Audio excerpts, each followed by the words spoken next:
عمر کوٹ سے فقیر حق نواز قلندری کی رپورٹ۔ تعلیم ہر بچے کا بنیادی حق ہے کیونکہ علم سے ہی روشن معاشرہ تشکیل دیا جا سکتا ہے۔ ڈپٹی کمشنر عمر کوٹ ڈاکٹر ایم بی راجہ دھریجو۔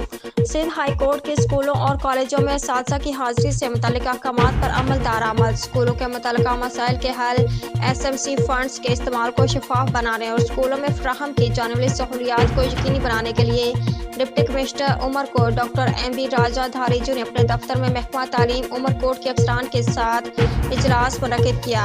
اجلاس میں regional director colleges Mir Chand اور district education officer secondary schools Bilawal Bhatti, district bar association کے صدر Muhammad Azhar Arain, chief monitoring officer Roshan Uddin Kunbhar, Sindh education foundation Umar Kot کے سربراہ پروین عمر اور دیگر متعلقہ حکام نے اجلاس میں شرکت کی۔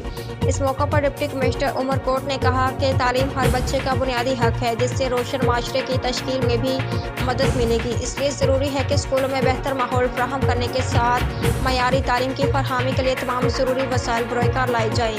انہوں نے چیف مانیٹرنگ آفیسر کو ہدایت کی کہ تعلیم کی بہتری کے لیے سندھ ہائی کورٹ کے احکامات پر عمل درآمد کے لیے ایک جامع اور مکمل فارمیٹ تیار کیا جائے تاکہ متعلقہ محکمہ تعلیم اور کالج ذمہ داران سے اسی فارمیٹ پر رپورٹ لی جا سکے۔